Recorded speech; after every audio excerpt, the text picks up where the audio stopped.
Welcome to this event hosted by the Horn Afrique Group in the Norwegian Council for Africa about the situation in Somalia.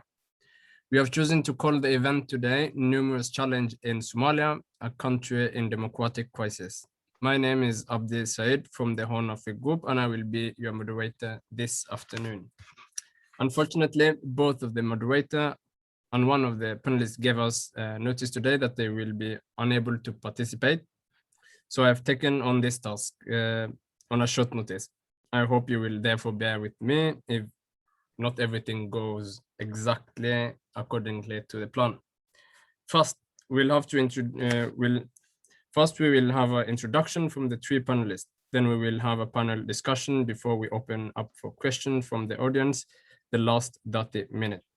So feel free to start sending in questions now in the chat function or in the Q&A function. Before I introduce the panel, I want to set the background for this discussion. Farmaajo's term as president in Somalia ended in February this year. And after several attempts of holding the delayed presidential election, the country still has no legitimate head of state. The delay of the election combined with the dispute between the allied opposition group and the federal government illustrate a democratic challenge for Somalia. Al-Shabaab's increasing presence in the recent years is also adding to the democratic crisis. Moreover, the regional conflict level are also increasing with the maritime dispute between Kenya and Somalia, while the country seems to turn to a new alliance with Ethiopia and Eritrea. What the implication will the delayed presidential election have, both nationally and regionally, considering the diverging interests of the involved actors?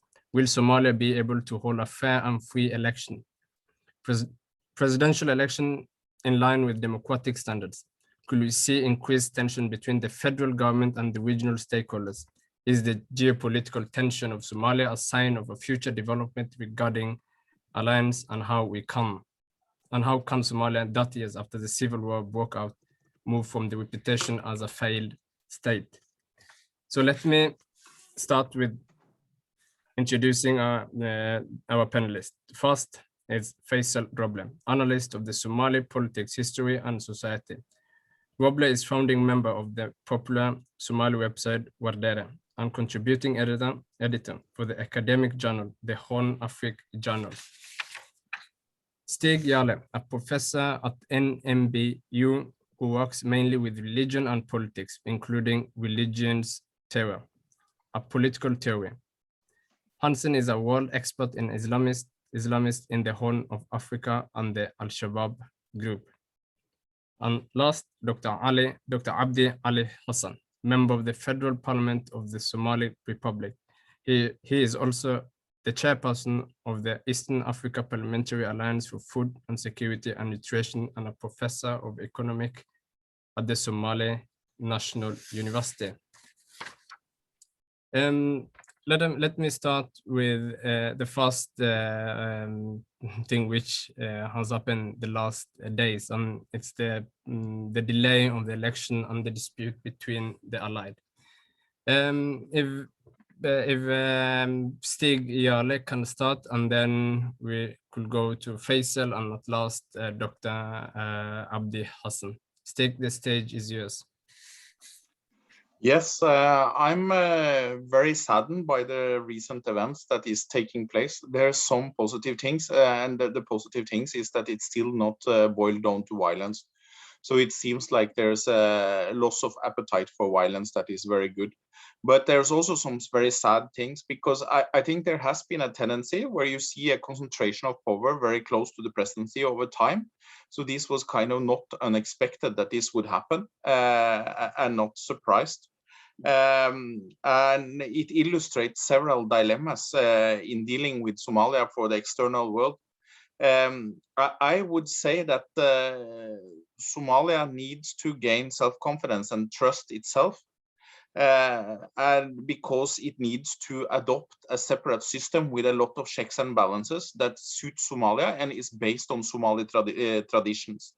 And I've been discussing with a lot of Somalis in the past, and I know a lot of people disagree with me, but I think actually the federal system is a kind of checks and balance that is very much needed in Somalia. And why do I say that?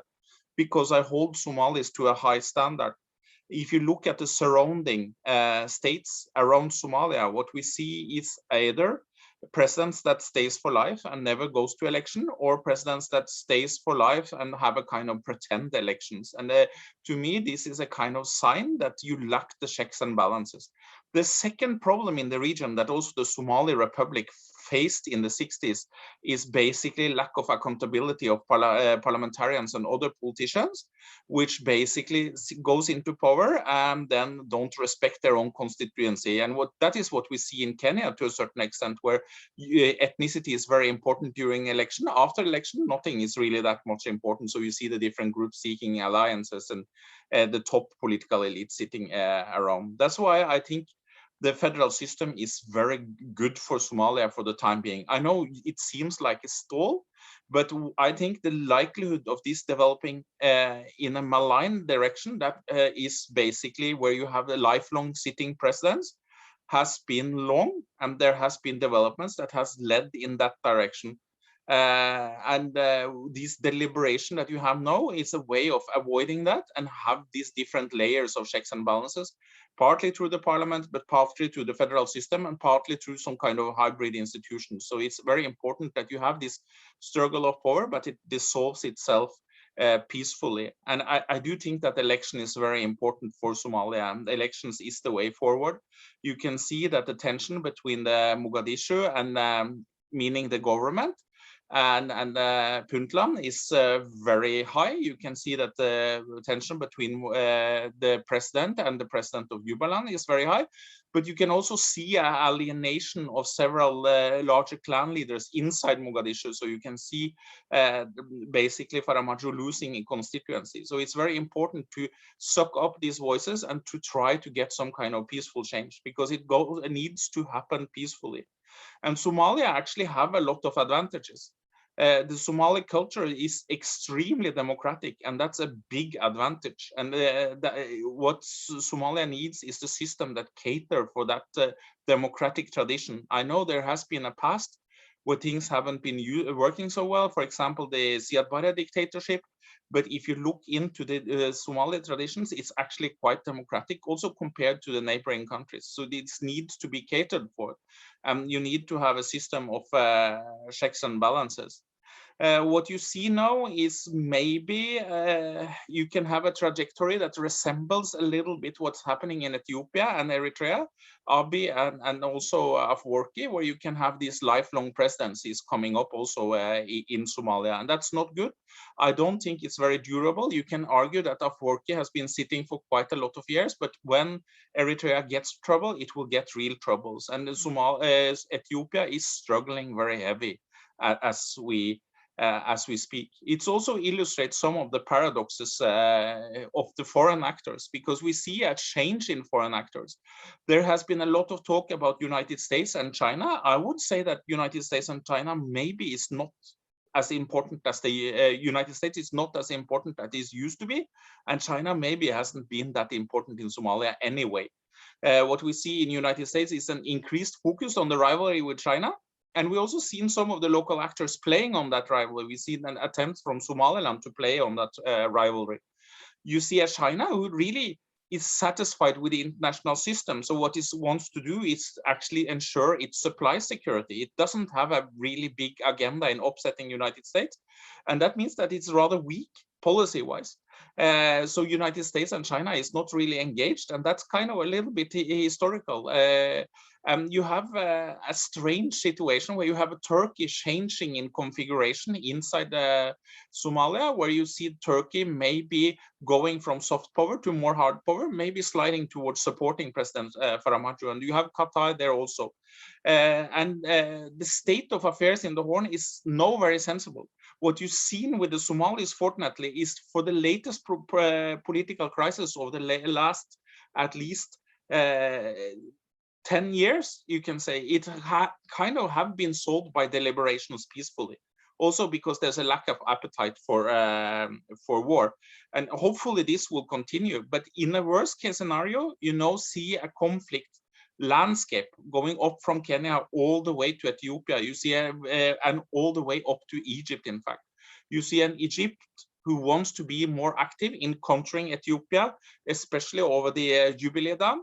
And Egypt will be back in Ethiopian politics and in the Horn Africa politics. That's my prediction. And watch out for that.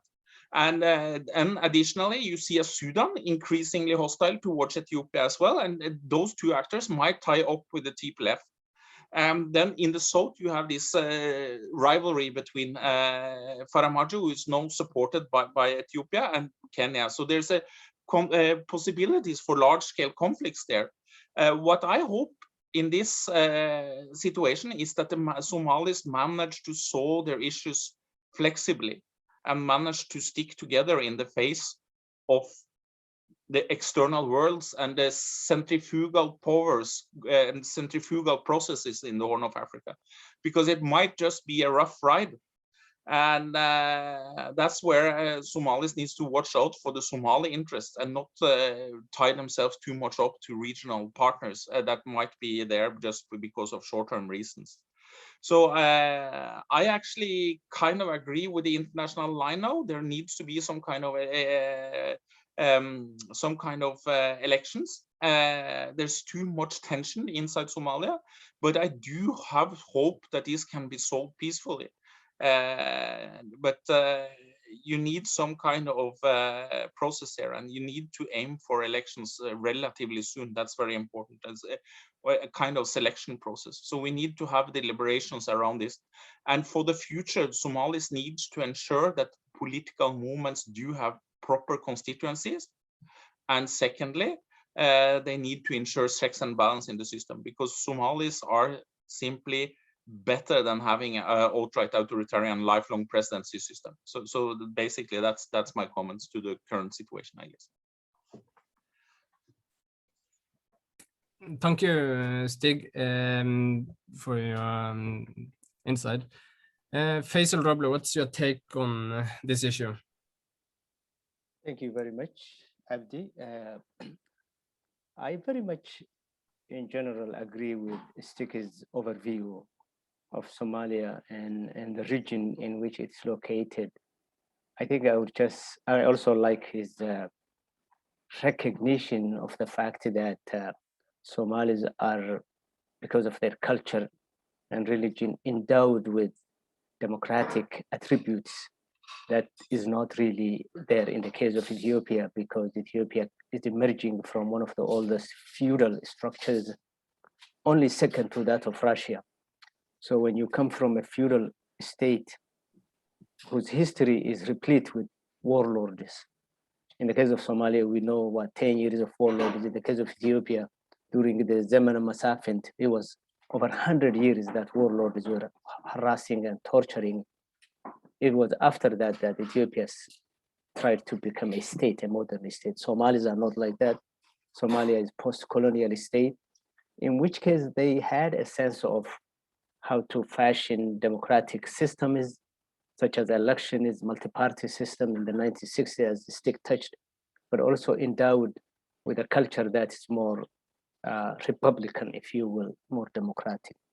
Having said that, I just like to highlight 6 major challenges that I see to be really facing Somalia, all of which are embedded and led to us to the way where we are today.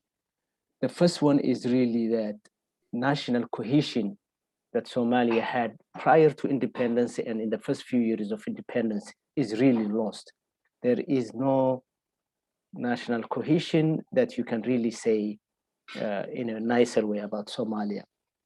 And those are general views I just like to say. Lack of unified understanding of the constitution that was drafted in 2012, at least it's not ratified, it's incomplete, and then it's open to multiple interpretations of multiple stakeholders, depending on where they stand. So that also has been a hurdle to the democratic transition that we have been seeking for the last few years. Another challenge of Somalia's democratic transition is the security sector. Al-Shabaab is definitely the issue that right away surfaces. And that's a subject that has been dealt both locally as well as internationally.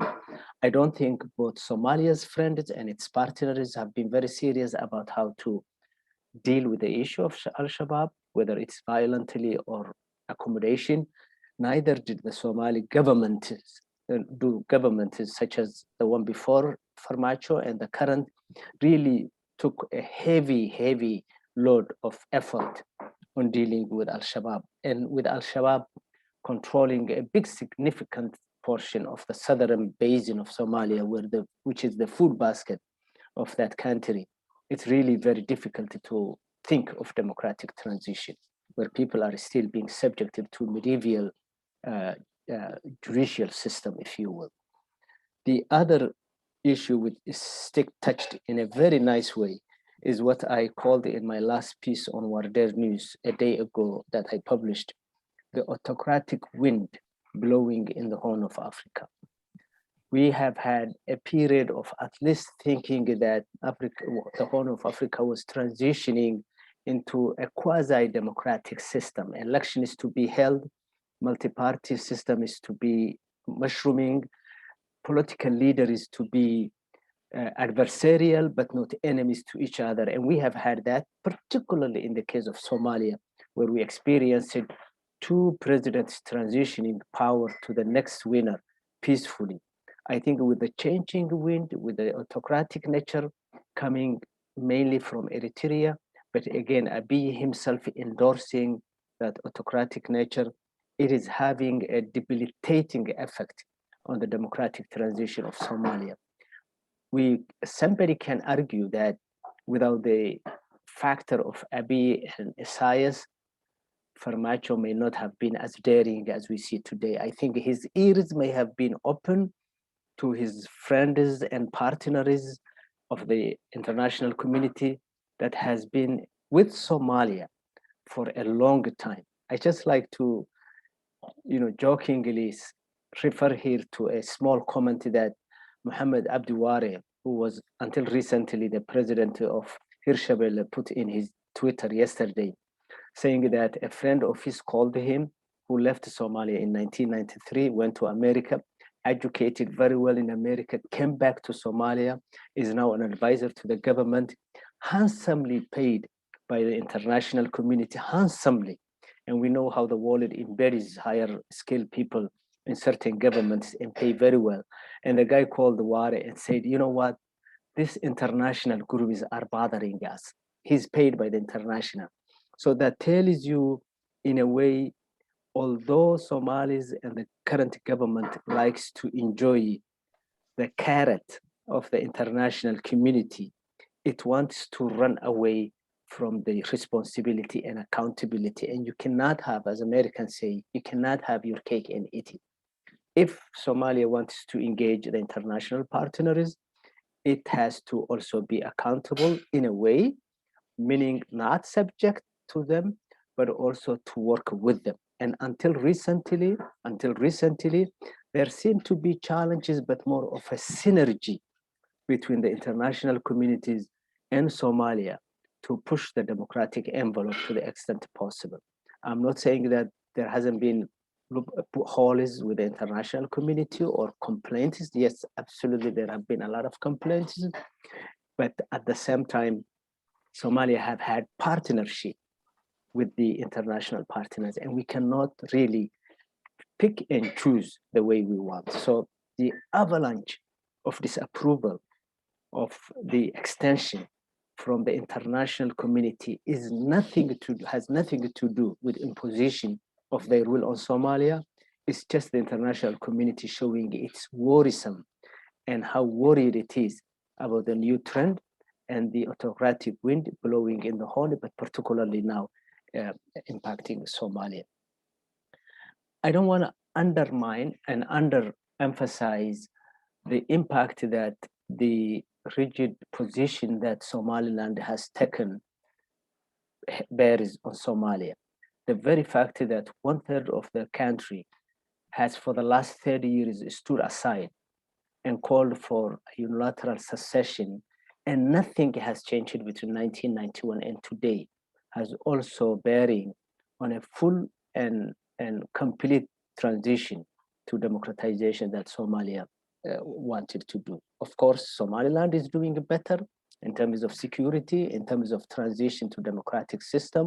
They will be holding their election, hopefully in May. The very fact that in the last wee hours, President Farmaajo moved away from the commitment to hold the election, no matter how that election looked like. It could have been similar to the one that replaced Hassan or the one that replaced Sharif Ahmed, but some sort of agreed model of election to move ahead. For Farmaajo to walk away from that is, as Stig said, a very, very huge disappointment both to the Somalis and to the friends of Somalia.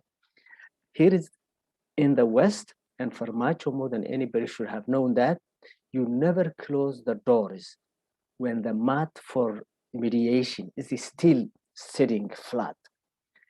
No matter how difficult it was in terms of the negotiation between the Farmaajo side and the other side, the doors were open. For the elder of that mediation, when I say elder, Farmaajo is the elder in the Somali context. For the elder to walk away from the talks is both un-Somali as well as un-international. I mean, the ABC of reconciliation and mediation tells you that as long as the mat is played for you, you don't walk away. With that, I would like to say and conclude so that we, in the interest of time, there seems to be a missing of a clear vision of Somalia seen as the civil war. Somalia moved from a nation that wanted to unify its greater Somalia. There could have been a chance at this time, since the Horn of Africa is in flux and the colonial border is one day sooner or later may change. This would have been a great opportunity for Somalia to have its vision, its unity, its oneness, its togetherness to really, as Stig was also again implying, to play a significant role in the remapping of the Horn of Africa. And it seems that we are missing that opportunity, and I hope we can come back to that chance and take advantage. Thank you very much. Thank you, Faisal Roble, for your views and your analysis. Before I go to Dr. Abdi Hassan, let me remind the audience that questions will be taken. You have to write your questions on the chat or in the Q&A function. We will not have people to. There will be nobody who will ask question directly, but it will be answered by chat and question. I will read it, and then Dr. Abdi, Faisal, or Stig Yale will answer it. Dr. Abdi Hassan.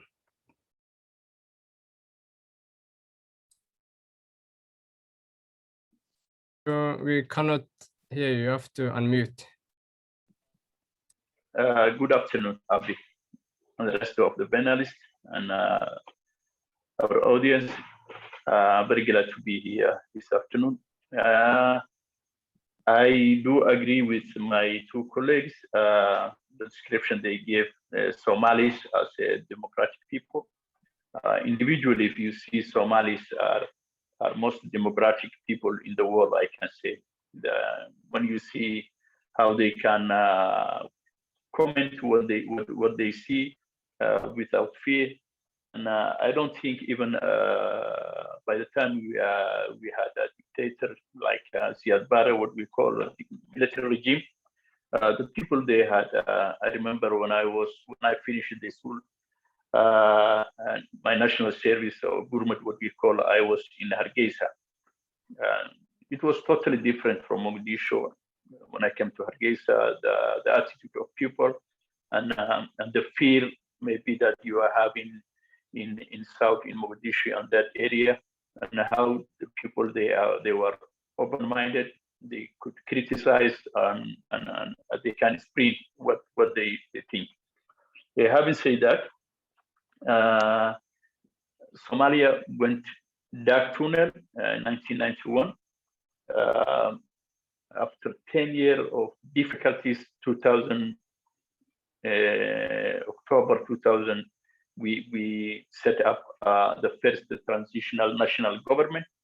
And I think from that day, we were growing step by step, democratically, socially, and intellectual Somalis, they were coming back to Somalia, both in public and private sector. And that contributed that step by step, we were coming back to the international arena. And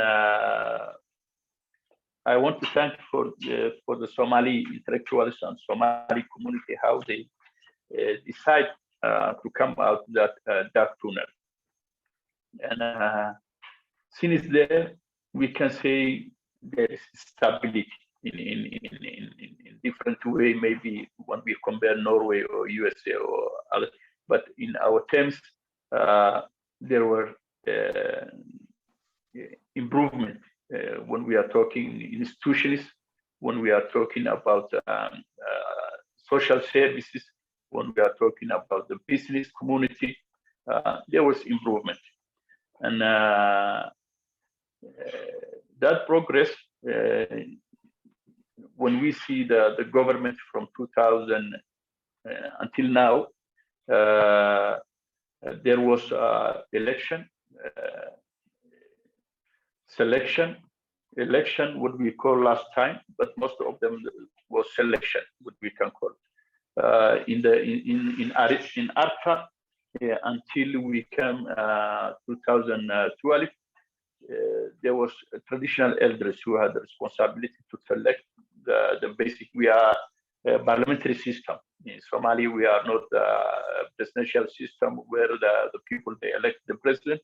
What is going to election is parliamentarians.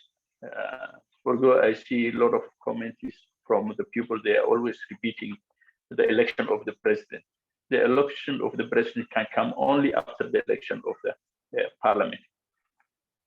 In Arta, the traditional elders selected the group of people as MPs, and then they elected the president, first President Abdul Qasim Salat Hassan.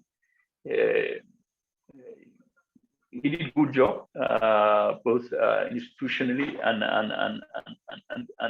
attitude change for the people. Mostly in Mogadishu, when we came, there was warlords. I remember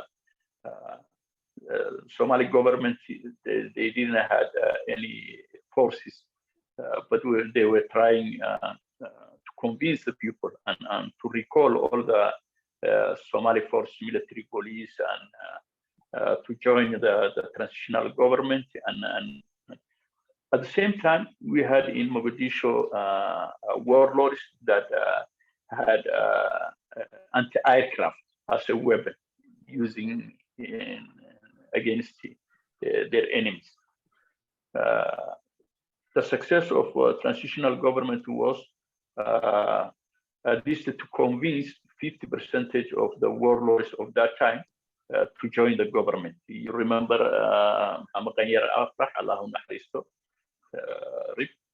and he became a minister. He joined the government and strengthened the institution that existed at that time. The same, Isman Atro, he supported the government. He signed an agreement with the transitional government. And then 2004, all we went to Nairobi, and where the reconciliation between the warlords remaining and the transitional national government participated a big conference where we rebuilt again the transitional federal government. Why federal? I agree with Stigian Hansen.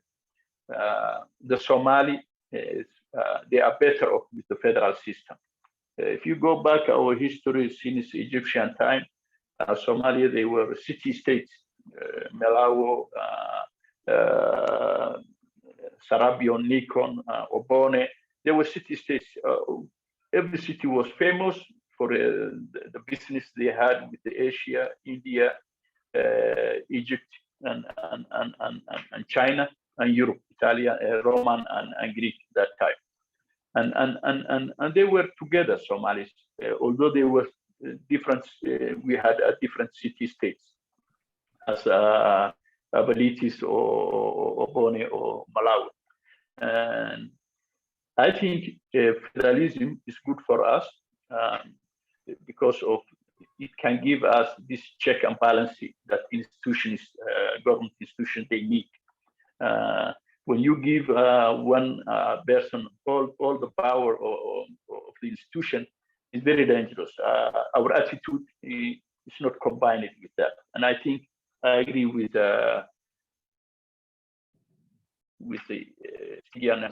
federalism is a good thing for Somalis, and that's why we choose in Nairobi in 2014 to draft the charter and build the federal transitional federal government. They contributed. They built the Somali force, and the government get possibility to travel Nairobi to Johar, Johar to Baydhabo, Baydhabo to Mogadishu, and that gives a possibility for Somalis to welcome their government and increase the relationship between Mogadishu and Baydhabo, Mogadishu and Johar, Mogadishu and Kismayo, and so on. And that was coming out from the tunnel and building the institution step by step until you come the Islamic Court Union, which rises by 2016 in Mogadishu and conquered the most part of the country, and then from there the transitional federal government and ICU they started to negotiate until we get the President Sheikh Sharif. They were very smooth, and there was transition of power from Abdel Qasim until Farmaajo, who you have today. Maybe the selection and the last time what we call election, although it was even the selection, still the elders, they had responsibility, and but the number of the people was representative to elect an MB, 51 people.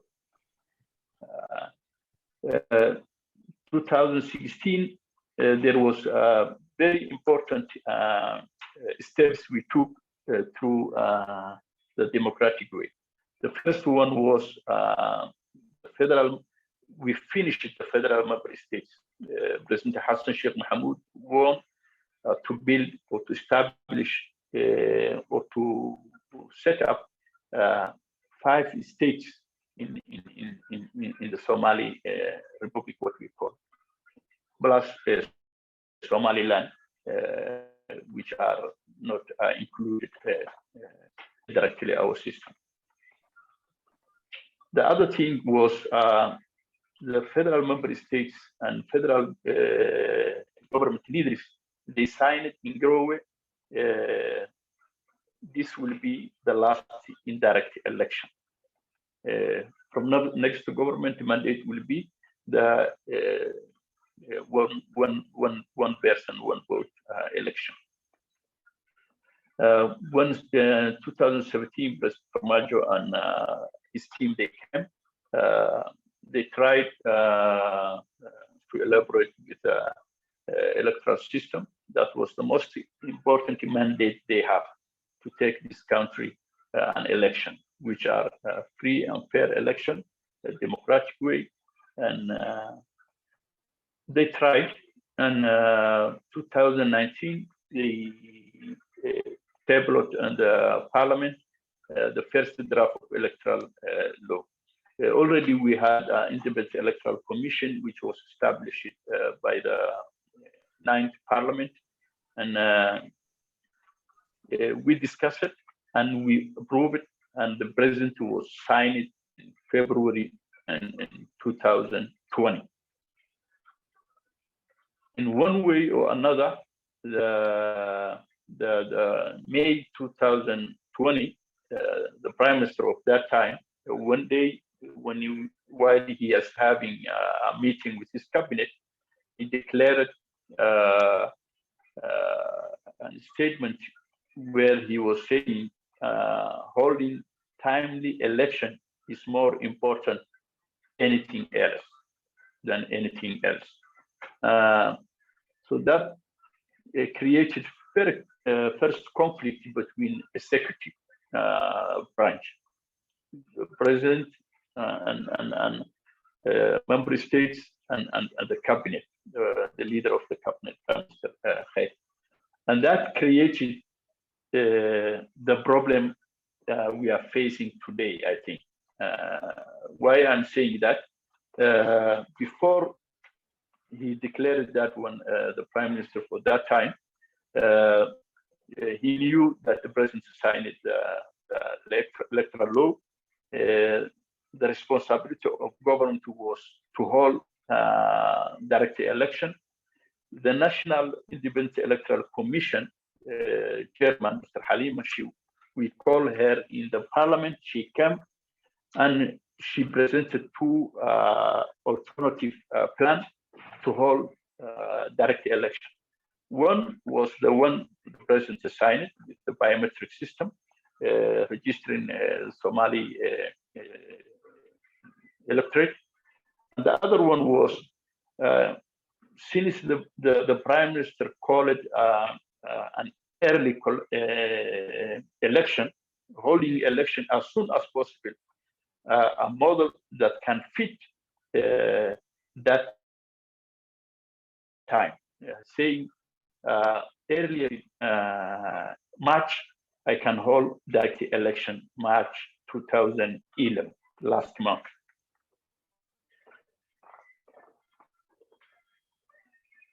And then the conflict between the executive from the president through his prime minister and his cabinet, and then go down to the federal leaders of the federal member states, created chaos and tried to hijack the legal framework that all the federal government agreed to hold the election. And the rest is history. You know, they have been almost since that time, they were discussing to hold indirect election. And they come to us after 17 September when they signed indirect election, declaring that we are holding the parliamentary election in November, in December. I was one of those who rejected that indirect election, because indirect election is corruption. Indirect election is not giving the possibility the Somalis, because the constitution is defined that everyone has right to elect or to be elected, and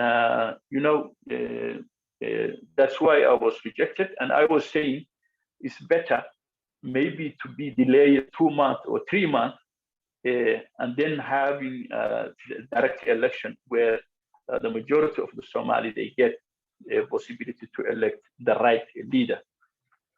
And they insisted. They took to the parliament. The leaders of the federal member states, they lobbied inside the parliament, and sometimes they used it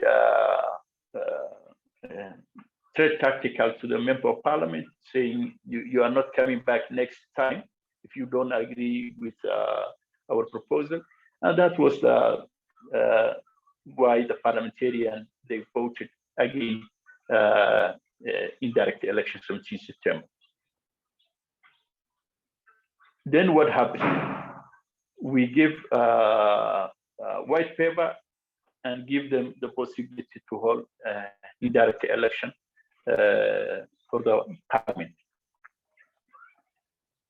Until 12 April, we know they met 5 times, Busamareb, several times in Mogadishu, Garowe, and they put the country a very dangerous situation and deadlock, political deadlock. You know, where you can have where the leaders they lost the respect, they lost the trust each other, what was forbidden in the culture of Somali culture. When someone invites you his house, even if he's his enemy, we have ego, what we call. When you want to reconcile or your enemy, you send someone, and that we call ego. That delegates you send to your enemy, never think that they can kill him. That was our culture. He welcomed the enemy group and listened to him, what he brings them, and then maybe to give him a present and something that give possibility to show him he was welcome, and he can take back this message and this answer to his group. And today what we have is the leaders can drink each other, and that put a very dangerous situation in the country. And that's why 19 February, we had a clash in Mogadishu, and we had in Kilometer 4. And maybe I talk too much. I'll give you back, Abdi. Thank you very much. Thank you very much, Dr. Abdi Ali Hassan. I will just ask if I can come with a follow-up question on if Stig, and then let us start with Faisal now, and then up to Stig Yale and Abdi Hassan. And let us keep it very. Let us use so little time on this follow-up question, then we can go forward to the other ones.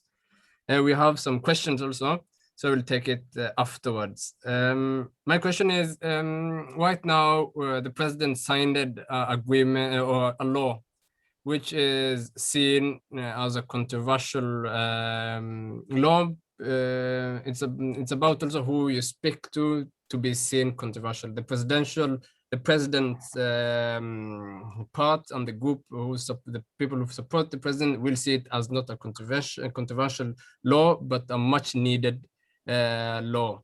And then you see the regional government, Jubaland and Puntland, and the opposition in Mogadishu. And then you ask yourself what's what's ahead. The deal, it's the president has signed it. The parliament has said yes to it. Will the international, that's the big question, will the international community accept it, or will it be a pressure, or what's the road ahead?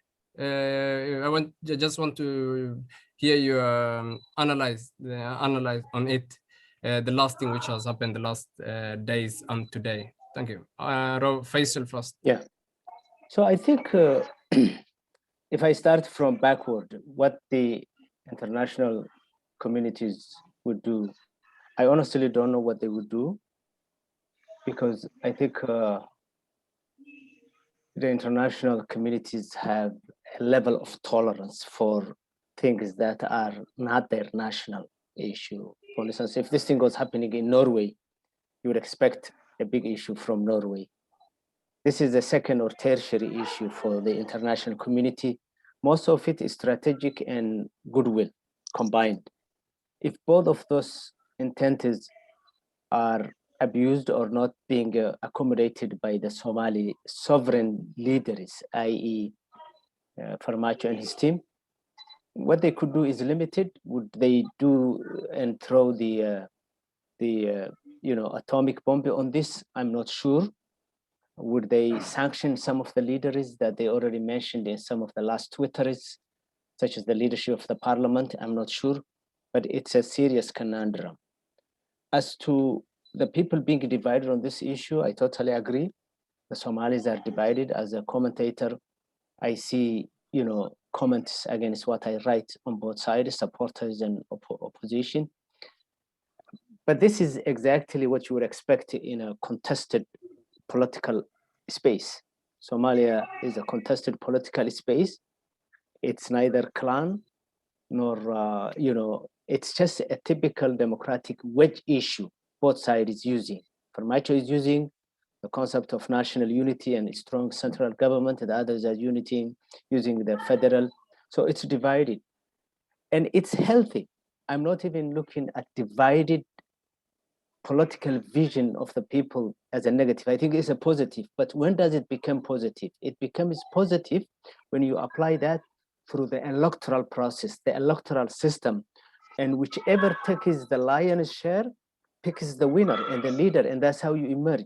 What appears now is we don't know who has the publicity. We may see Facebook issues and shouts, but I think that's the opportunity the Parliament of Somalia and its benefactor, i.e. Villa Somalia, robbed from the people of Somalia. They literally robbed us from the opportunity to, Abdi, as you questioned, to weigh which side the Somali populace heavily moves on. We will never know that now. It will only be a shouting match. So as Stig earlier indicated, I implore the side of the government to come back to the table. They say it's never final until the lady sings. I don't think the lady sang yet. The president hasn't issued his request to be extended. It's the parliament. So until the last lady sings, I will hope that things may change, but it would be a very unfortunate situation if things don't change. Thank you. Thank you, Robert. Stig Jarle. Yeah, I would say that I've been watching Somali politics for the last 3 years, and I think I've seen increasing totalitarian tendencies on behalf of the Farmaajo government. So this was not unexpected for me. You've seen the way that he dealt with the Galmudug elections. You see the way that the Hirshabelle was dealt with. You see the way that Southwestern State was dealt with. You see the or their Norwegian Speaker of the House. You see a pattern here. So this shouldn't have been unexpected for anybody. And your question was wise, Abdi Said, how will the international community react? But I would say that this law is also slightly irrelevant in parts of Somalia, as we know. Puntland is not going to abide with it. Jubaland is not going to abide with it. It's going to be a lot of resistance in Mogadishu. So the question is what it will do on the ground. And for now, it will just increase the tension. And Faisal, I so much agree with you. These normal circumstances, it could have been a valuable tension. It could have been solved through elections, and it would have helped you to process and interpret the constitution. But now it's kind of a bar set down, and it creates even more tension, and it has to end. So people have to come back to the table and to schedule some form of election. And the international community, I think, has been duped over the last years into believing that they wanted to build a big central power, but they kind of neglected the checks and balances in that central power.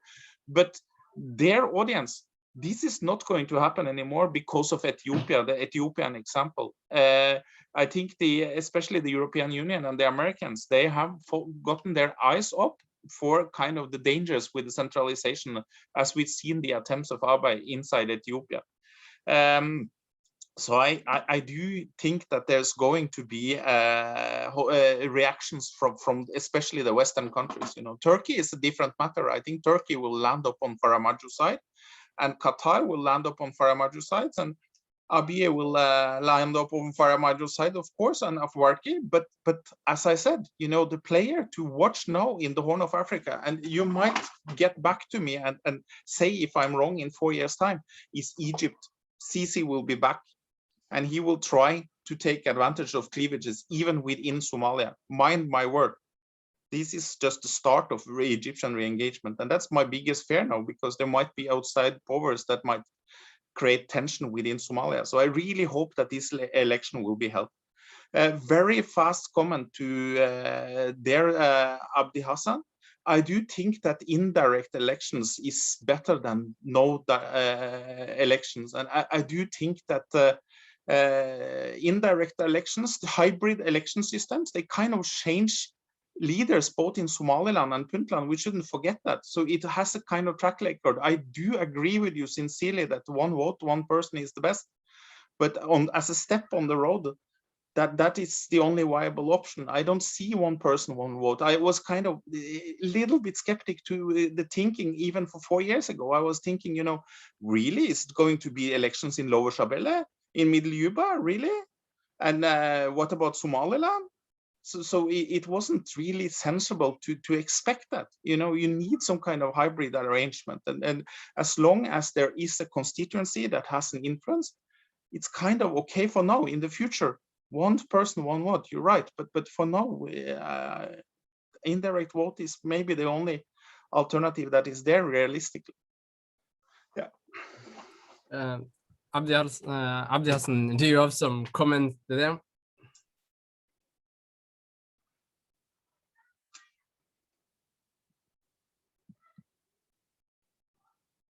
Yeah.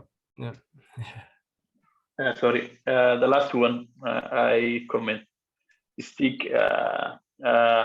Yes, no election. Indirect election is better than no election. But even what the parliament did 12 April, they didn't say no election. And I hear only from media, we extended the mandate of Farmaajo and the parliament to 2 years. And our motion was not written anywhere that 2-year extension in that process. But what we said was give back to the role of the National Independent Electoral Commission and her chairman. If we accepted from day one what she said, that means direct election we could hold March 2021, last month, unless she didn't come back to us and said, I have these challenges, I can't hold that election. And so what you call a hybrid is that one what she was meant to have a direct election holding in March 2021. Sure, for Somaliland, we can have direct election to them, and they will go to the indirect election. And that was even incorporated to the electoral law. Even when the rest of Somalia is going direct election, they will go indirect election. That was attached to the another law attached to the electoral law. So what we mean is the hybrid, and it still is realistic even today in Mogadishu. 16 or 17 districts of Mogadishu, you can hold election, direct election. You can hold one person, one vote. One person, one vote. Even Norway, we know. You say one person, one vote, but you don't get the vote for everyone. Those who are interested to vote come out and they vote, and that's the percentage of people who are interested to vote everywhere. And the same, you need to give possibility those areas that it's possible to have an election. The area that Shabab they are there, we can have, like the Somaliland, we give a hybrid, they get possibility. And the other thing I am convinced is that Somaliland is an example. When you have a direct election in some area, you improve your security. If you look Somaliland before or period 2010, Somaliland, there was a lot of threat with insurgent Al-Shabaab. You remember the explosion of the State House, the UNDP building, that was 2000. Since 2010, they started to have a direct election. The people, they come out. The people, they shout. The people, you give a life. The people, they want to choose the person that they want to represent them. And that they never ask someone will disturb them in the long run. So that's why I say, and I believe the direct election is realistic, still is realistic. Maybe 2 months, 3 months, who give us the guarantee? If we, Farmaajo and Madobe and Denny, they come back to the table, they will agree. The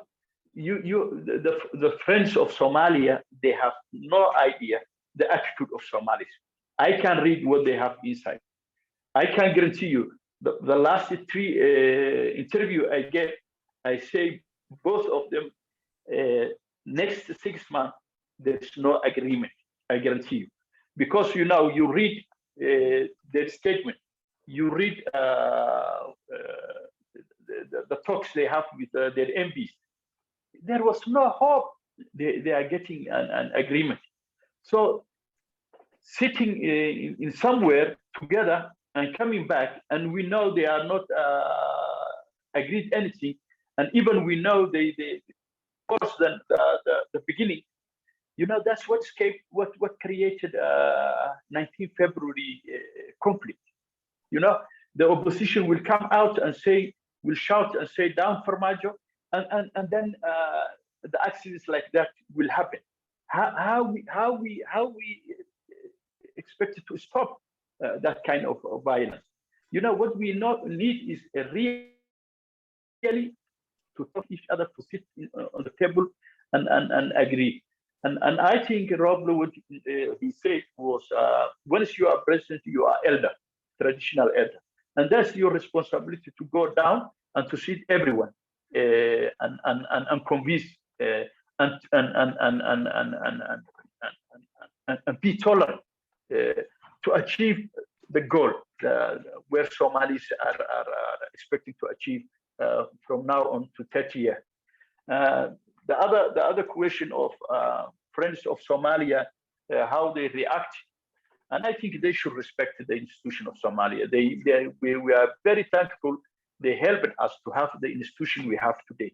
They give capacity building for the parliament, for the government, for the member states, and I think whatever decision we hold there, they should respect. They should respect, and they punish whoever try to come with violence action. But I believe they should respect the institution they invested for the last 20 years. Whatever they come, they should accept, because these are the real institutions that exist. The parliament is ended this mandate. That's not true. The parliament in the constitution, chapter article 60 and paragraph 3 is very clear, and law number 20 is very clear. This parliament will be out when the next parliament comes to the position. Until that, this parliament will be functioning, and that's a law that passed and signed both by President Hassan Sheikh Mohamud and President Farmaajo. When it comes to the president, we can discuss that one. The president, even now, we didn't extend his mandate 2 years. What we extended was what we annulled. This law, we annulled only and rejected the indirect election. That already we missed 1 year, go and back, and no agreement between federal government. They are one institution. This executive body of the government, from the president until you have the district commissioner. If they cannot agree, we can sit there and we can see in front of us people of Somalia, they are dying, and the business community, they are concerned. They started to flee out to Mogadishu because of they have concern about what can happen about this agreement. So that was the reason behind the parliament decided to stop this. And then now the executive branch, they are one executive. They can sit together in Garowe, they can sit together in Kismayo, they can sit together in Lusamareb, they can sit together in Baydhabo and agree the best way they can run this country. We are legislative, we are not the executive, we have no responsibility to hold election. What we are expecting, just the chair of National Electoral Commission to declare the day we are going to the election. Until we get that, we are member of parliament. We are federal members of a federal parliament. No one can say our mandate is ended. That's the propaganda. That's someone who will destroy the institution that we was building for the last 20 years. That's nonsense. The only thing we can accept the electoral commission to declare the day we are going our constituency and to be running for that position. Until we get that one, we are a member of the international community. They should respect that institution and the law and the legal frameworks and the constitution of Somali Republic. Thank you, Abdi Hassan. We have Faisal and Stig-Jarle. They have a comment, but please keep it because the time is very limited. Keep it very. Well, Abdi, I think you should have said earlier. It's too late now. But I think, Abdi, as much as the Somali parliament has the right to behave whatever they want, the international community has also the right to use its muscle the way it pleases. They have guidances as to what they expect of the partnership. It's a marriage. And if they don't see that partnership fruits on the table, they have every right. It's not sabotaging you. It's not destroying your institutions. They have the right to say, Somalia, we tried to do with you a partnership, and this is what we also agreed, but you guys are now taking a different route. Thank you very much, and we stay by. So nothing here ill will. It's again Farmaajo talk to say that somebody is destroying our national institution. Nobody is destroying Somalia's national institution. People want a partnership with Somalia, and if they don't see that partnership, they have the right to walk away from it. The other second thing is, in my experience of a parliamentary process and democratic culture, any legislation that passes, especially when it's temporary, should have a time to arrest that. You cannot have an open-ended parliament where individuals are opportunistic to say that this parliament will stay until somebody who replaces it comes in. How about if Mursal and his team and the money that works through the hand of Qadr to the Somali parliament does the same thing in the coming 5 years? Because they can do that. So I think that's a very shallow argument, in my opinion. If the parliament did that, it's not democratic. It's not the right way to do it. Having said that, one of the problems, of the 6 problems that I wanted to highlight with the current democratic transition of Somalia, is the lack of transformative leadership, particularly in the legislative body. The legislative body is not up to the task to really be the guardians of the constitution that they have endorsed, as well as the interests of the country. They have been bought in the past, they have been paid in the past. The electoral commissioner who was observing last time as the election was going, Abdi Samatar literally wrote and said money was exchanged on the parliament floor while the election was going.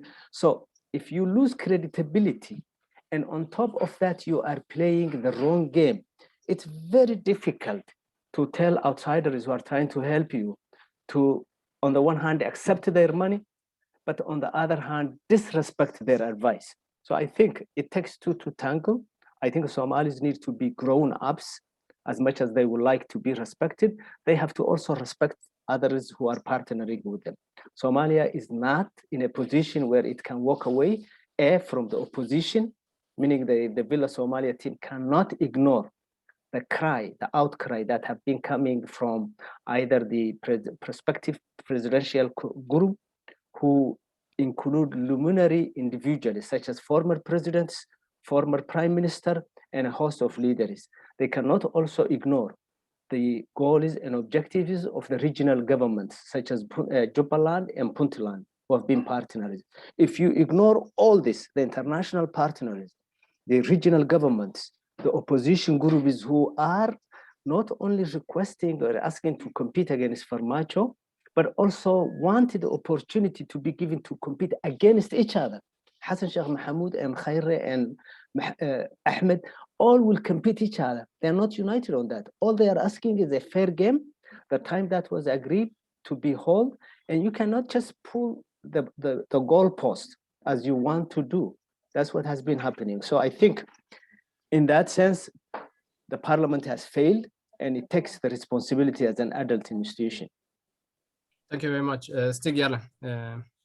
Yeah, a small point and a big point. I think I'm very happy, Dr. Abdi, that you sketch out that there has to be a lot of hybrid solutions. And I think it will be necessary with hybrid solutions in Gedo. I think it will be in Galmudug. I think it will be in a lot of places. But it's good that people are thinking in that direction because it's inevitable. We talk about institutions as being important. Institutions needs legitimacy to be important. And where do institutions get legitimacy? Through elections. That's why you drastically need to have elections, and everybody needs to push for those elections. They need to come about indirectly or directly. It's going to be a hybrid solution, maybe one person, one vote. But if you don't get that legitimacy, you know, that will be the same as the institutions, for example, in China, who is not elected, it's just appointed, and they will not enjoy legitimacy in the eyes of the EU. They will not enjoy a legitimacy in the eyes of North America. In fact, maybe they will not even enjoy legitimacy in the eyes of South America or even South Asia. You need to have elections. That's the most pressing thing. What I'm happy about is that there is no violence now. So that's a good thing. And I think also parliamentarians need to pressure for elections, because the parliamentarians has a role to guide the constitutions, and elections is a vital element of the constitution. Yeah, as fast as possible. Otherwise, it could be serious for Somalia. Thank you very much, Stig Jarle. Yeah, before I go to the question, because we have some question here, I want to touch on the issues on the maritime dispute in Kenya and on the exit of the international court. The Kenyan government have now, they had a ruling from a court, of course, that they could not close the Dadaab refugee camp. If you can, in just 2 minutes, from Faisal to Stig Jarle to Dr. Abdi Hassan, what's your view on it, the maritime dispute in Kenya and Somalia, between Somalia? Thank you. Faisal, also let us start with Dr. Abdi first. I think, thank you, Abdi. I think Somalia should have good relationship with its neighbors. Kenya, Ethiopia, Djibouti, Yemen. We need to have good relation with our neighbors, especially in Kenya. You know, they supported us for a long time.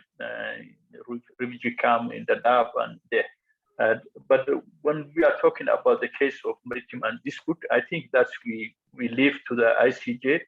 The Kenyan, they are signatories, and we are signatories, and the case is in Hague. Let us see what will be the outcome of that. Meantime, I think our executive, they should have a good relationship with our neighbors, including Kenya. I think the other question, what was, Abdi? I think that was my reaction. The Dadaab,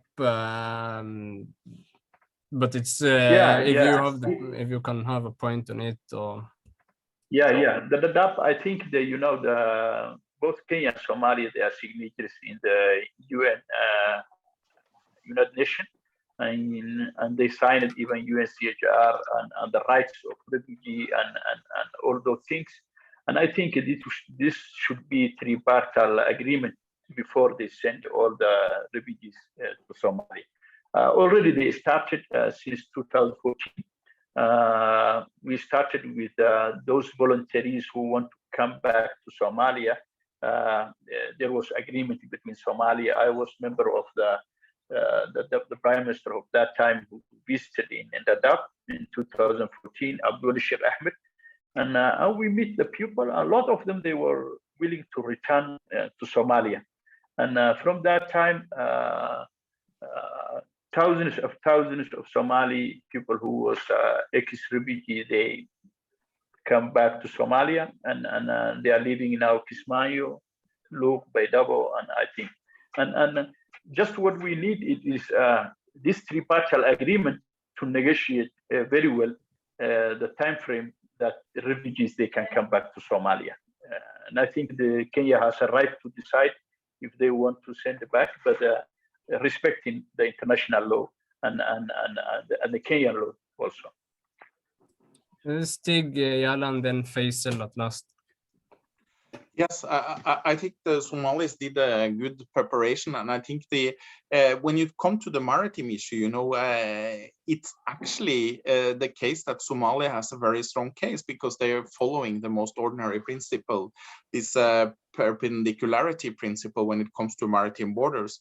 So that might be the reason that Kenya discussed over time, and I kind of follow this, and Kenya started to discuss this over time, that they wanted to partly avoid, several of their diplomats wanted to avoid the ICG and settle it there because it's a good case. The only Kenyan strength is that the Kenyan argument might be that they don't have direct access to international water, and if you follow that principle further south along East Africa, you need to regulate the Mozambican border and the Tanzanian borders also. So that's the Kenyan case, but the Somali case is following the standard, the most common principle of maritime law, so it's rather convincing. As a political scientist, the good news here is that maritime conflicts like that, they very seldom erupt into conflict. So it has to be something else to drive it. There's a lot of maritime conflicts in the world today, all over 200, and so far none of them have erupted into war. Mind you, South China Sea is a dangerous area, but other than that, it looks good. So the question is, this can be increased by some of the tensions between Kenya and also President Farmaajo, but I don't think it will get hot. And I agree with Abdi that it has to be settled between the parties, and also here you need to use time to lead people back into Somalia. That's very important. But I do expect that the Kenya will seek to have some kind of bilateral solution and negotiations with Somalia over the maritime borders, and or tentatively involve other parties to mediate. Yeah, they will avoid the court. Thank you, Stig Jale. Faisal. Yeah, I think I like to start by saying that the Somalo-Kenyan relationship should not be lost. I think Kenya has been out there for Somalis, and it's one of the most important places that Somalis have. As you recall, the Somali businessmen and women who left the southern part of Somalia all settled in Nairobi, in Mombasa, and Garissa. They are a vibrant community today, and that didn't happen by accident. It was because the Kenyan government accepted the Somalis to settle and thrive and live and stay in Kenya without any harassment. Every Somali leader that you can think of visits several times a year, if not having a property, presidential, former presidential, everybody has a property. And for the current president, it was his launching ground is when he was running for the position. So I think using Kenya as a boogeyman at the worst time in the politics of the country is morally wrong. That doesn't mean that Kenya has been an innocent player in the Somali issue. I think the maritime issue is a very complex issue. It is an issue that will take a while for Somalis, if we win, to get into our hand, because the UN doesn't have any enforcement implementation power to see to the victor of the verdict to own that. So it will drag even if we win. I think for whatever reason, maybe because Kenya didn't see a light at the end of the tunnel, but for them not to appear at the court works against them. You don't win a court system that you don't appear. So for whatever caused Kenya, and they have smart lawyers from the top-notch Western schools, they knew everything. Why they stayed away from is another issue. I think they didn't have a case. As to the Dadaab,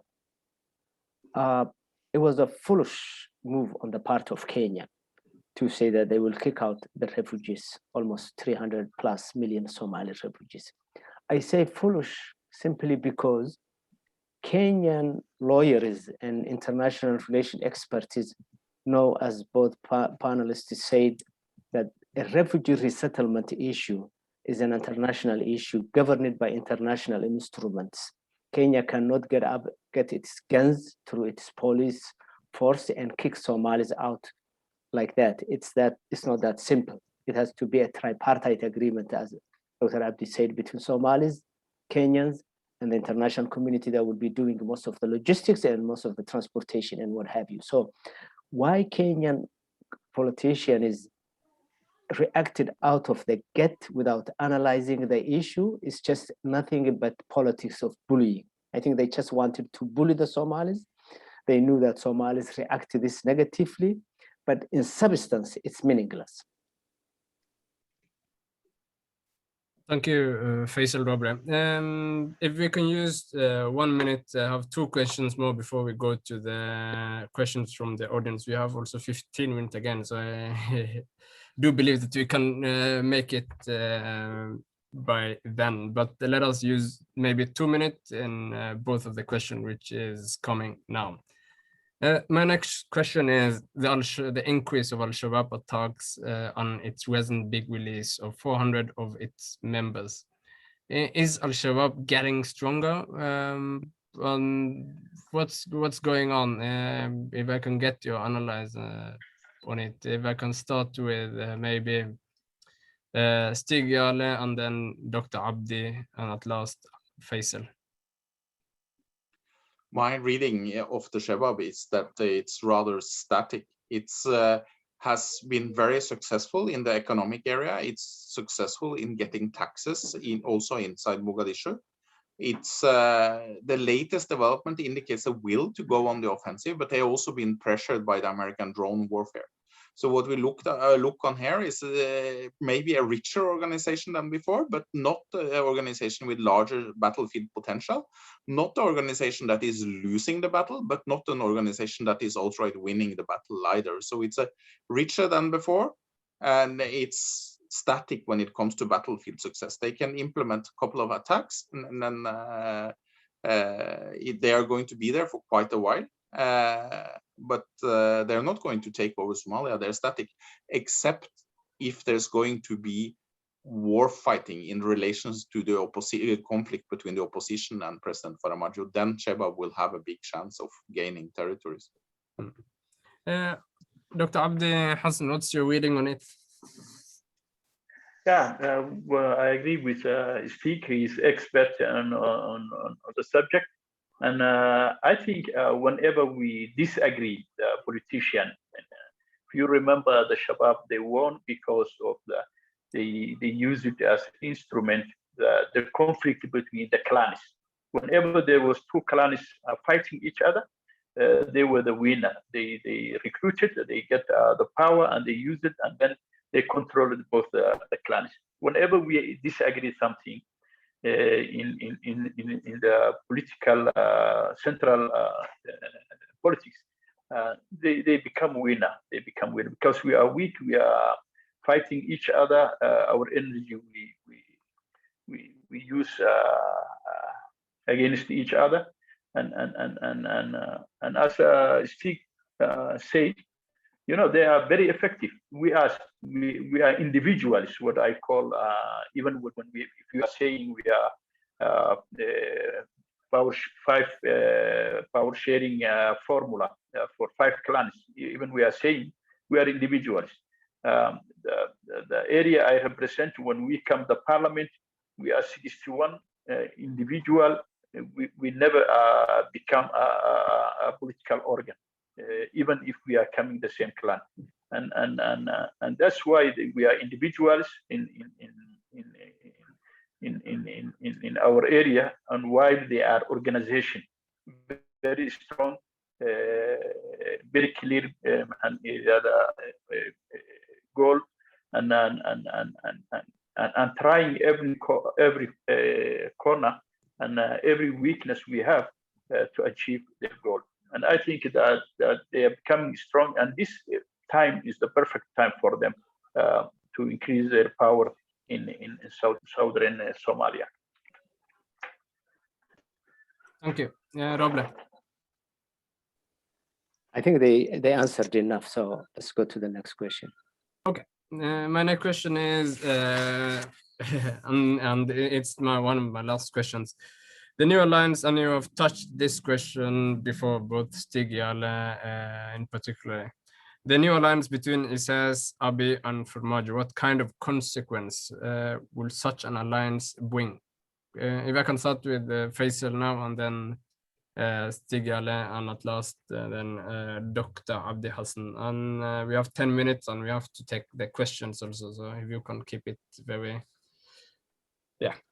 I will keep it short. I think the alliance between tripartite alliance Farmaajo, Abiy, Isaias is a new wind blowing in the Horn of Africa. It's an alliance of autocrats. And when I use the word autocrats, I use in the sense of Jackson and Rosenberg's book, Personal Rule in Black Africa. So autocracy in that sense is different than dictatorship, different than totalitarian. They all are. Autocrats are small guys who just don't go by the system or don't have a system. They just go by their whim. It's an individual kind of rule that just perpetuates the one-man rule and one-person rule. I think there's not much interest between the three guys. It's just a temporary interest. If you look at Isaias's background, he always wanted to destroy Ethiopia. Suddenly, when the TPLF issue became, he woke up to an opportunity to seize and partner with Abiy. Abiy wanted to destroy TPLF, and he realized that he doesn't have the manpower to do so. So Isaias was that ready-made with 350,000 well-armed soldiers and well-trained. And with Farmaajo, as I wrote this several times, he had three simple issues, one of which was to really isolate Somaliland from Ethiopia, and then the regional governments to be more restricted to the area. So there was no big national vision except to enhance each and everyone, to enhance their autocratic rulership in the area that they are. Would they succeed? Maybe Abiy and Isaias succeeded to a certain extent. They, mollified their common enemy, but they created a long-term headache both for themselves and for the region in a general. TPLF is gone but not dead. As to for Somalia, I think we are the biggest losers in this negative alliance, because we started this morning the discussion with the Somalis emerging from a dictatorship of the 1969 coup, having a 30-year civil war or statelessness or failed state. We were just emerging from that dark hole, longing for a democratic system to work for us, combined with our democratic personality and democratic nature. And we seem to be losing that under the current alliance. And it would be a historic error on the part of Villa Somalia and the Somali parliament to really take that slippery slope and lead the Somali populace to a point of no return, which is what this alliance is giving to them. Thank you. Stig? Yes, it's a very interesting question. I would, if you look at the partners in this alliance, after all, let's admit Afwerki is rather old. He cannot live forever. So his old friend and turned enemy, Meles Zenawi, he deceased, he left us, and there has to be a transition away from Afwerki over the next 10 to 15 years. He's not going to live forever. He maybe can pull a Mugabe, but he is deadly as the rest of us. He will die. And the question is, what will happen with Eritrea at the time? What's interesting with Ethiopia is the way that the Tigrayan conflict was fought. It was fought with ethnic militias. This Ethiopian army, which I hold for quite an efficient army, maybe one of Africa's most efficient armies, was actually kind of numerically inferior. The way that war was fought was through Amharic militias, and it was also fought through the Eritrean army. And that's a kind of strange situation, ladies and gentlemen. This is, to me, a little bit resembling Somalia in 1979. And that's the start of something that was a very tumultuous affair for Somalia that most of you would know. So the question is, if Abiy can pull this off, and it's also a question if, the TPLF has almost been beaten in the past. There's new things going on now, amongst other things, the use of drones in the warfare by the Ethiopian government. But TPLF has almost been beaten in the past and came back. And those factors should be kept in mind. You know that the institutions are becoming weakened in Ethiopia, and that Eritrea will face inevitably a transition away from Afwerki, and he's quite dictatorial. What happens when he leaves power? You can see a kind of Tito scenario there. And then secondly, what we see as of late is an anti-Afwerki Abiy alliance building up. What we see is a much more aggressive Sudan in relations to Ethiopia, trying to push Ethiopia into border concessions. What we see now, it's a much closer relationship with Egypt and Sudan over the Nile.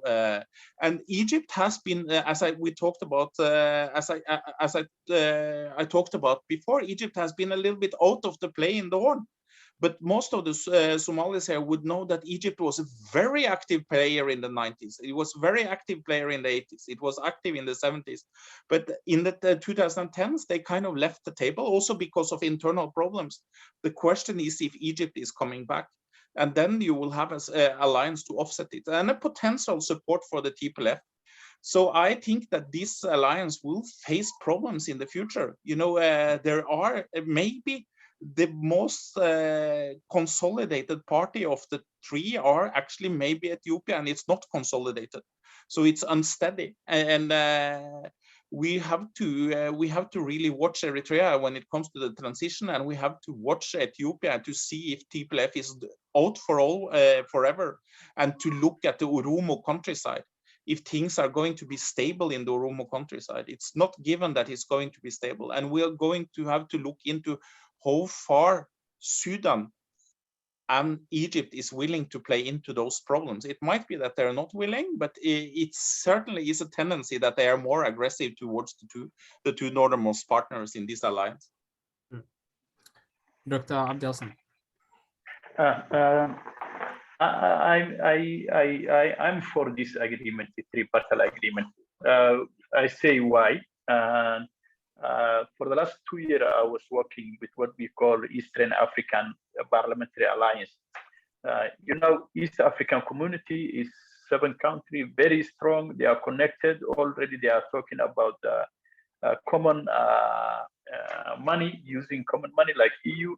The IGAD is a very weak institution. I can say already it doesn't exist. It exists skeletal, but functioning is not working. Already IBU IGAD, it doesn't exist, the parliamentarian IGAD. The secretariat is very weak. I have visited headquarters in Djibouti 2020, beginning of 2020. IGAD, it doesn't exist. So what we need is the group of the countries which was a member of IGAD and not a member of Eastern African Community to unite us. Sudan, Somalia, Eritrea, Djibouti, and Ethiopia, I think is good. Another thing, very important thing is Africa is recognized lately is if you see all the African countries, they are dependent with the colonial countries. Somalia, Italy, Britain, for the export, import, for everything. And what we are missing is the connection between Africans. You know, your neighbor, it's cheaper to sell a product and to buy a product in Ethiopia than to buy in China and in somehow. And still, the barriers we put politically or something historically made us to block this community, each other. We need to break that wall. And what we need is I don't look the way my colleagues maybe saw as a democratic system. How is I agree with Stick in Afwerki is dictator, but how long he can be a dictator? We know the Eritrean young people who are in the Western countries. They are very organized. They are rebuilding the country, and they in the future they are thinking different Eritrea than what we see today. And Ethiopia already is reshaping, and so I think it's not bad. although I don't have exactly what the detailed agreement between this in the longer run, but if as if economical cooperation and a small draft we saw in the parliament, I think is a good thing for Somalia. We don't need, the only thing we need is the Somali politician, the Somali community, the Somali individual to be united before to go an alliance with other countries which are more united than us. Because if we are weak, we become weak and other people, they become better off. But if we become more together, our discussion should come over the belt. We should unite for the purpose of our country. We are a rich country. We are strategically very important. We have history of 10,000 years with the rest of the world. Just what we need is to focus, not individual ego, but what we need in the collective Somalis long-term goal. How we can eradicate the hunger, how we can eradicate the poverty, how we can solve our problem of Shabaab. That's what we need. This country is enough to us, is more than us, and we can be the lead of the rest of our neighbors if we use the knowledge, the relationship, and the diaspora we have today in the rich countries. I think we can become better off in any relationship if we unite our purpose. Thank you very much. I see the time, we are 2 minutes over the time, and due to the respect to the time we have set, I will not take any questions for now. But I do believe that a lot of, after seeing the question I have now, a lot of the question has been answered through the panelists. And due respect to the time, I will rather now stop. If maybe Faisal want to say something. I just want Abdi to underscore the fact that regional cooperation is very good. It requires study, both historical, political, economic. We haven't done that for this current integration. It's between individuals, not between nations. And we have history of ECOWAS, which gives us the best example, the longest example of African regional integration. And some of the issues that made it fail include corruption, lack of democratization, what have you. In the case of us and Eritrea, Ethiopia, it's between individuals, not between nations. And if you really pay attention to, if there is any economy that we have integrated with in the region, it's with the Kenyan economy. There is no Somali tea shop in Asmara, has never been. There is no business at all in Ethiopia, Addis Ababa, that Somalis own, even Somalis from the region, from Kilil 5. So when we talk about regional integration, it has to be one that is organic, that the people created, and then the governments come and institutions and enhance that and uplift. That hasn't happened in the current. It's more of a political wave of autocratic nature that's driving. It was Isaias is really, because he wasn't part of IGAD and he walked away from IGAD, he wanted to create an alternative to IGAD. I agree IGAD is weak, but the one Isaias is creating is not really an alternative, although I agree with both you and Stig that we need to focus on the next generation of Eritrean leadership and the transition, and an argument that I found very enlightening and persuasive, keeping an eye on the transition of Eritrea. Thank you very much. Thank you very much. With that, I want to thank you all, first and foremost the panelists who have made the time to sit with us and discuss these interesting questions. We could have sitting all night and discussed it, but unfortunately we cannot do that. But in later time we will do it more. And to our audience, I want to thank you all for following us. We will have more of discussions. Just follow Fellesrådet for Africa on Facebook, and you will see what we have. With that, I want to thank you all. Have a nice afternoon. Thank you very much.